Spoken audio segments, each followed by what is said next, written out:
ಚಲನಚಿತ್ರ ಇತಿಹಾಸದಲ್ಲಿ ಮೊದಲ ಬಾರಿಗೆ ಸಂಪೂರ್ಣ ಯಕ್ಷಗಾನ ಕಥಾ ಹಂದರ ಇರುವಂತ ಸಿನಿಮಾ ಚಂದ್ರಹಾಸ ವೀರಚಂದ್ರಹಾಸ ಸಿನಿಮಾ ಬರ್ತಾ ಇದೆ. ನಿಮ್ಗೆಲ್ಲ ಗೊತ್ತಿದೆ, ನಮ್ಮ ರವಿ ಬಸ್ರೂರ್ ಅವರು ಡೈರೆಕ್ಷನ್ ಮಾಡ್ತಿರ್ತಕ್ಕಂಥ ಸಿನಿಮಾ ವೀರಚಂದ್ರಹಾಸ. ರವಿ ಬಸ್ರೂರ್ ಅವ್ರ ಬಗ್ಗೆ ಹೇಳ್ಬೇಕಂದ್ರೆ ಹೊಸ ಹೊಸ ಸಾಹಸಗಳನ್ನೆಲ್ಲ ಮಾಡ್ತಾನೆ ಇರ್ತಾರೆ. ಕನ್ನಡ ಚಿತ್ರರಂಗದ ಉಳಿವಿಗಾಗಿ ಇವ್ರದ್ದು ಒಂದು ಮೆಟ್ಲು ಅಂತಾನು ಹೇಳ್ಬೋದು. ನಮ್ ಜೊತೆ ಇವತ್ತು ರವಿ ಬಸ್ರೂರ್ ಅವ್ರು ಇದ್ದಾರೆ. ವೀರಚಂದ್ರಹಾಸದ ಬಗ್ಗೆ ಒಂದ್ ಸ್ವಲ್ಪ ಮಾತಾಡ್ತಾ ಹೋಗೋಣ, ಬನ್ನಿ ಸರ್. ಮೊದಲನೇ ಬಾರಿಗೆ ಈ ವೀರಚಂದ್ರಹಾಸ ಒಂದು ಮಹತ್ವದ ಒಂದು ಸಾಧನೆ ಅಂದ್ರೆ ಸಾಹಸ ಅಂತಾನೆ ಹೇಳ್ಬಹುದು. ಈ ರೀತಿ ಯಾರ್ದು ಒಂದು ಪ್ರಯತ್ನ ಪಟ್ಟಿರ್ಲಿಲ್ಲ ನಮ್ಮ ಚಿತ್ರರಂಗ ಇತಿಹಾಸದಲ್ಲೇ. ನೀವೊಂದು ಈ ಸಾಹಸಕ್ಕೆ ಕೈ ಹಾಕಿದ್ದೀರಾ, ಏನ್ ಹೇಳ್ತೀರಾ ಈ ಸಾಹಸದ ಬಗ್ಗೆ?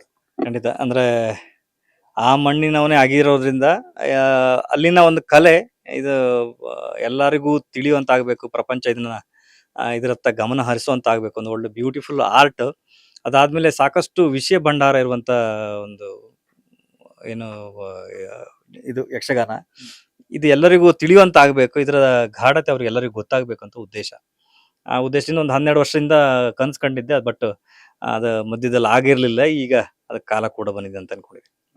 ಈ ಯಾರು ಸರ್ ವೀರಚಂದ್ರಹಾಸ ಅಂದ್ರೆ ನಮ್ಗ ಹಿಂದಿನ ಪುರಾಣದ ಬಗ್ಗೆ ಎಲ್ಲ ನಾವು ಕೇಳಿರ್ತೀವಿ, ಬಟ್ ಇವಾಗಿನ ಜನರೇಷನ್ ಬಟ್ ಒಂದ್ ಸ್ವಲ್ಪ ಕಷ್ಟ ಆಗುತ್ತೆ. ಯಾರು ಈ ವೀರಚಂದ್ರಹಾಸ ಏನು ಅಂತದ್ದು ಅಂತ ಹೇಳೋದಾದ್ರೆ ಏನ್ ಹೇಳ್ತೀರಾ? ವೀರಚಂದ್ರಹಾಸ ಅಂದ್ರೆ ಕುಂತಳ ದೇಶದ ರಾಜ. ಅವನ ಅವರ ಕಥೆಯೇ ಒಂದು ವಿಚಿತ್ರ ಕತೆ. ಒಬ್ಬ ಭಿಕ್ಷುಕ ರಾಜನಾದಂತ ಕತೆ. ಅದು ಜೊತೆಗೆ ಇನ್ನೊಂದು ವಿಶೇಷ ಏನಂದ್ರೆ ಏನು ಮಹಾಭಾರತದ ಕುರುಕ್ಷೇತ್ರ ಯುದ್ಧ ಏನಿದೆ, ಯುದ್ಧದಲ್ಲಿ ಅರ್ಜುನಿಗೆ ಸೈನ್ಯ ಬೇಕಾದವಾಗ ಕೃಷ್ಣ ನಮ್ಮ ವೀರಚಂದ್ರಹಾಸನ್ನ ಪರಿಚಯ ಮಾಡಿಸ್ತಾರೆ. ಸೊ ಅಕ್ಷೋಹಿಣಿಗಳ ಸೈನ್ಯದ ಲೆಕ್ಕ ಇಲ್ಲದಂತ ಒಬ್ಬ ರಾಜ, ಅಷ್ಟು ಅಕ್ಷೋಹಿಣಿ ಸೈನ್ಯಗಳನ್ನ ಹೊಂದಿದಂತ ರಾಜ.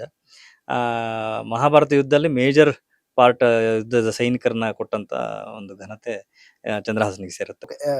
ವೀರಚಂದ್ರಹಾಸ ಅಂದಾಗ ನಮ್ಮ ಶಿವಣ್ಣ ಅವರು ಕೂಡ ಒಂದು ಗೆಸ್ಟ್ ರೋಲ್ ಮಾಡಿದ್ದಾರೆ ಈ ಪಾತ್ರದಲ್ಲಿ.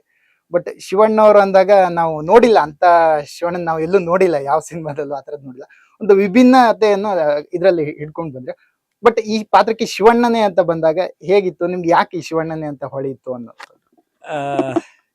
ಇಂಥ ಒಂದು ಸಿನಿಮಾಗಳನ್ನ ಜನಕ್ಕೆ ಮುಟ್ಟಿಸ್ಬೇಕು, ಅದ್ರ ಜೊತೆಗೆ ಬೇರೆ ಪ್ರಪಂಚಕ್ಕೂ ಇದನ್ನು ತೋರಿಸ್ಬೇಕು ಅಂದಾಗ ಒಂದು ತೂಕ ಇರುವಂತ ವ್ಯಕ್ತಿ ಬೇಕು. ಅದನ್ನ ಅಲ್ಲಿ ತನಕ ಮುಟ್ಟಿಸುವಂತ ಒಂದು ಧೈರ್ಯ ಇರುವಂತಹದ್ದು, ಅದರ ಜೊತೆಗೆ ಎಲ್ಲಾ ಏನು ವ್ಯಕ್ತಿತ್ವ ಇರುವಂತ ವ್ಯಕ್ತಿ ಬೇಕಾಗಿತ್ತು. ಅದಕ್ಕೆ ಶಿವಣ್ಣನ ಅಪ್ರೋಚ್ ಆದವಾಗ ಗೀತಮ್ಮ ಅವರು ಇದನ್ನ ಶೋರಿಲ್ ನೋಡಿ ತುಂಬಾ ಖುಷಿ ಪಟ್ಟು ಶಿವಣ್ಣಂಗೂ ತೋರ್ಸಿದ್ವಿ. ಇಬ್ರು ಒಪ್ಪಿ ಇದರಲ್ಲಿ ಒಂದು ಪರ್ಫಾರ್ಮ್ ಮಾಡಿದ್ರು. ತುಂಬಾ ಅಂದ್ರೆ ಅದ್ರ ಬಗ್ಗೆ ತಿಳ್ಕೊಂಡು ಆ ದಿವಸ ಶೂಟಿಗೆ ಬಂದಾಗಿಂದ ಹಿಡಿದು ಪ್ರತಿಯೊಂದು ಅವ್ರ ಶೂಟ್ ಏನು 4 ಡೇಸ್ ಶೂಟಲ್ಲೂ ನೀಟಾಗಿ ಅದನ್ನ ಅರ್ಥ ಮಾಡ್ಕೊಂಡು ಆ ಪಾತ್ರವನ್ನ ನಿಭಾಯಿಸಿ ಕೊಟ್ರು. ತುಂಬಾ ಖುಷಿ ಆಯ್ತು. ಅದು ಆ ಟೈಮಲ್ಲಿ ಟ್ರೀಟ್ಮೆಂಟ್ ಅಲ್ಲಿ ಇದ್ರು ಕೂಡ ಅವರು. ಆ ಟೈಮಲ್ಲೂ ಕೂಡ ಶೂಟ್ ಬಂದವರು ಸಂಜೆ ತನಕನೂ ಏನು ನೀರು ಗೀರು ಏನು ಬರೀ ಜ್ಯೂಸಲ್ಲೇ ಇದ್ರು. ಊಟ ಗೀಟ ಏನು ಮಾಡಿಲ್ಲ. ಏನು ಶೂಟ್ ಮುಗ್ದಾದ್ಮೇಲೆ ಅವ್ರು ಊಟ ಮಾಡ್ಕೊಂಡ್ರು. ಇದು ಯಕ್ಷಗಾನ ಅಂತಂದ್ರೆ ಈ ಕರಾವಳಿ ಭಾಗದಲ್ಲೇ ಸೀಮಿತ ಆಗಿದೆ ಅಂತ ಹೇಳ್ತಾರೆ ಸರ್. ಬಟ್ ಆತರ ಎಲ್ಲ ಎಲ್ಲಾ ಕಡೆನೂ ಇದನ್ನ ಪ್ರೀತಿಸೋರಿದ್ದಾರೆ, ಪರಿಚಯ ಕೂಡ ಮಾಡಿದ್ದಾರೆ. ಅಂದ್ರೆ ಹೊರದೇಶದಲ್ಲೂ ಕೂಡ ಇದನ್ನ ಸಂಸ್ಕೃತಿನ ಎತ್ತಿ ಬೆಳೆಸಿದಂತರು ಇದ್ದಾರೆ. ಬಟ್ ಇವಾಗಿನ ಜನರೇಷನ್ ಇದು ಕನೆಕ್ಟ್ ಆಗುವಂತ ಎಲಿಮೆಂಟ್ಸ್ ಬೇಕು. ಅಂದ್ರೆ ಸಿನಿಮಾ ರೀತಿ ಅಂತ ಬಂದಾಗ ಜನರಿಗೆ ಕನೆಕ್ಟ್ ಆಗ್ಬೇಕು. ಒಂದೊಂದು ಆಕ್ಷನ್ ಸೀನ್ಗಳು ಇರ್ಬೇಕು, ಕಮರ್ಷಿಯಲ್ ಈ ತರದೆಲ್ಲ ಒಂದಿಷ್ಟು ಬರ್ತವೆ. ಬಟ್ ಇಷ್ಟು ಎಲಿಮೆಂಟ್ಸ್ ನ ನೀವು ಒಂದು ಸಿನಿಮಾ ಅಂತ ಬಂದಾಗ 2.5 ಗಂಟೆ ಈ ತರದಲ್ಲಿ ಕಟ್ಕೊಡುವಂತ ಪ್ರಯತ್ನ ಕೂಡ ನಡೆದಿದೆಯಾ ಏನು ಅಂತದ್ದು? ಖಂಡಿತ. ಅಂದ್ರೆ ನಾವು ಕಮರ್ಷಿಯಲ್ ಎಲಿಮೆಂಟ್ ಯಾವ್ದ್ರಲ್ಲಿ ಇಲ್ಲ ಹೇಳಿ. ಕಮರ್ಷಿಯಲ್ ಎಲಿಮೆಂಟ್ ಆವಾಗಿನ ಕಾಲದ ಎಲ್ಲಾ ಕಥೆಗಳಲ್ಲೂ ಇದೆ.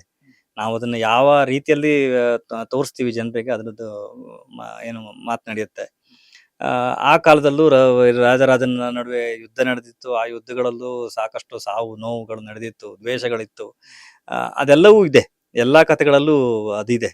ಅದನ್ನ ಎಷ್ಟರ ಮಟ್ಟಿಗೆ ಈ ಕಥೆಯಲ್ಲಿ ನನಗೆ ಖುಷಿ ಆಯ್ತು ಅಂತ ಹೇಳಿದ್ರೆ, ಒಂದು ಕಮರ್ಷಿಯಲ್ ಎಲಿಮೆಂಟ್ ಕೊಡುವಂತ ಎಲ್ಲಾ ಒಂದು ತಾಕತ್ತು ಈ ಕಥೆಯಲ್ಲಿ ನನಗೆ ಸಿಕ್ತು. ತುಂಬಾ ಸಾಕಷ್ಟು ಕಥೆಗಳನ್ನ ಸೆಲೆಕ್ಟ್ ಮಾಡಿದ್ವಿ. ಅದರಲ್ಲಿ ಈ ಕಥೆ ನನಗೆ ಒಬ್ಬ ಭಿಕ್ಷುಕ ಒಂದು ರಾಜ್ಯದ ರಾಜ ಆಗ್ತಾನೆ ಅಂತ ಹೇಳಿದ್ರೆ ಅದು ಸಾಮಾನ್ಯ ಮಾತಲ್ಲ. ಅದು ಹೇಗೆ ಆ ವಿಧಿಲಿಖಿತ ಹೇಗಾಯ್ತು ಅನ್ನೋದನ್ನ ಈ ಸಿನಿಮಾ. ನಮಗೆ ರವಿ ಬಸ್ರೂರ್ ಅಂದ ತಕ್ಷಣ ನೆನಪಾಗೋದು ಹೊಸ ಹೊಸ ಸಾಹಸಗಳಿಗೆ ಕೈ ಹಾಕ್ತಾನೆ ಇರ್ತಾರೆ. ನಿಮ್ ಸಿನಿಮಾಗಳನ್ನೆಲ್ಲ ನಾವು ನೋಡ್ಕೊಂಡು ಬಂದಿದ್ದೀವಿ. ಬಟ್ ಈ ತರದ ಒಂದು ಕಾನ್ಸೆಪ್ಟ್ ನಿಮ್ಗೆ ಯಾಕೆ ಹೊಳಿತು? ಇದೇ ತರ ರೀತಿ ಮಾಡ್ಬೇಕನ್ನುವಂಥದ್ದು ಯಾಕೆ ಅಂತ ಇದು ಹೊಳೆಯೋದ್ರ ಬಗ್ಗೆ?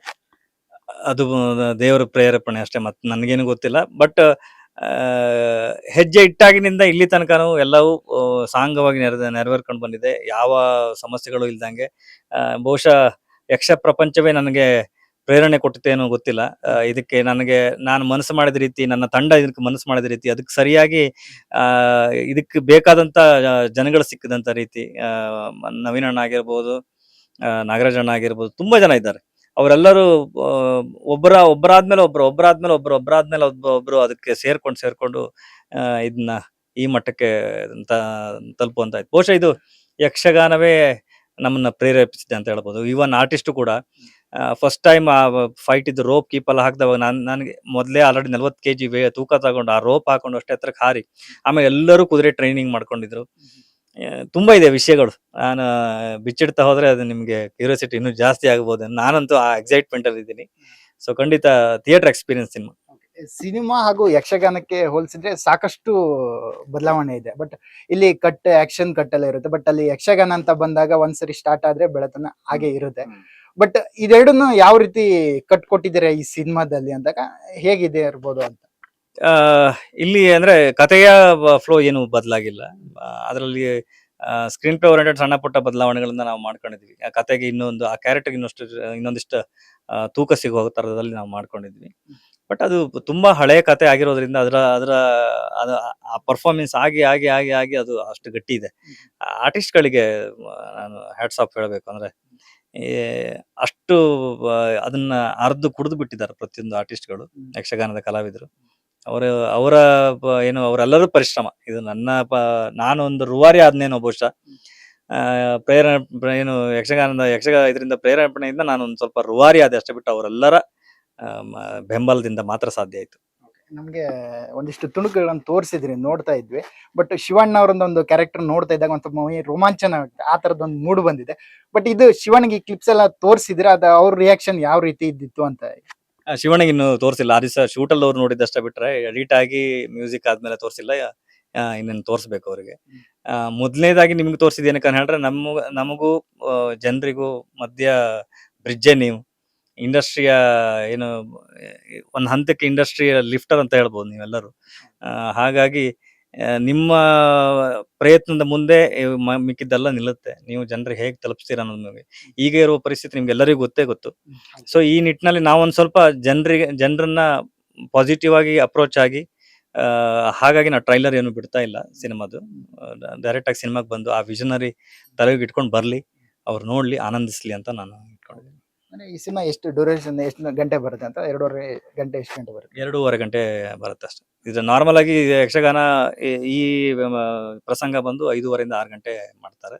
ಅದರಲ್ಲಿ ನಾವು ಆಯ್ದ ಭಾಗಗಳನ್ನೆಲ್ಲ, ವೀಕ್ ಪಾಯಿಂಟ್ಗಳನ್ನೆಲ್ಲ ತೆಗೆದು ಸಾಮಾನ್ಯವಾಗಿ ಸಿನಿಮಾನ ನೋಡುವಂತ ಒಂದು ಆ ಸ್ಪೀಡ್ ಅನ್ನು ಏನ್ ಮೇಂಟೈನ್ ಮಾಡ್ಬೇಕಾಗಿತ್ತು, ಆ ಸ್ಪೀಡ್ ಅನ್ನು ಮೇಂಟೈನ್ ಮಾಡ್ತೀವಿ. ಇದೆಲ್ಲ ಒಂದು ಸಾಹಸಕ್ಕೆ ಕೈ ಹಾಕಿದ್ದೀರಾ. ಇಂಥ ಸಾಹಸಗಳು ನಿಮಗೆ ಮಾತ್ರ ಮಾಡಕ್ ಸಾಧ್ಯ ಅಂತ ಹೇಳಿ ಸರ್.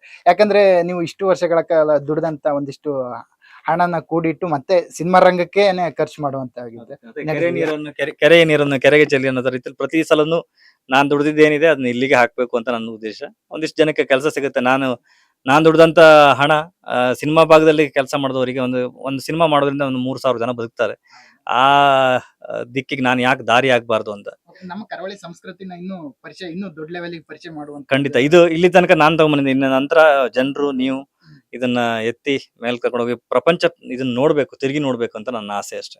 ಇನ್ನು ಏನಾದ್ರು ಒಂದು ಸಾಹಸಕ್ಕೆ ಕೈ ಹಾಕೋದಾದ್ರೆ ರವಿ ಬಸ್ರೂರ್ ಅವರು ಇನ್ನೂ ಏನೆಲ್ಲ ಪ್ಲಾನ್ ಇದೆ ಅಂತ ನಿಮ್ಗೆ ಮುಂದಿನ ದಿನಗಳಲ್ಲಿ? ಅಂದ್ರೆ ಪ್ಲಾನ್ ಇಟ್ಕೊಂಡಿದ್ರೆ ನಾನು ಇದನ್ನ ಕಂಪ್ಲೀಟ್ ಮಾಡ್ಬೇಕು, ಇದನ್ನ ನಾನು ಮಾಡ್ಬೇಕು ಅನ್ಕೊಂಡಿದ್ದೀನಿ ಅಂತ ಇದ್ರೆ ಏನ್ ಅನ್ಕೊಂಡಿದ್ದೀರಾ?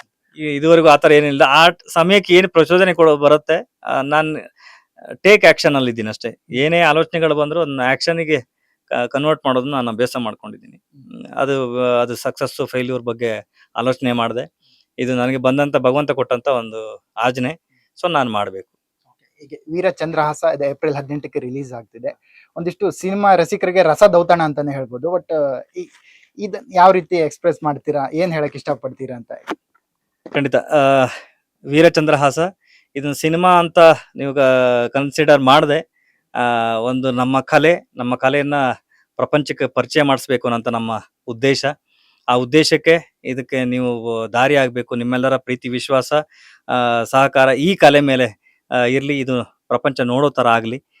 ನೀವು ನೋಡಿ, ನಿಮ್ಮ ಅಕ್ಕಪಕ್ಕದವರಿಗೂ ತೋರಿಸಿ. ಒಂದು ವಿಭಿನ್ನ ಪ್ರಯತ್ನ. ನನ್ನ ಇಷ್ಟು ವರ್ಷದ ದುಡಿಮೆ ಏನಿದೆ ಅದನ್ನ ಇದಕ್ಕೆ ಹಾಕಿದ್ದೀನಿ.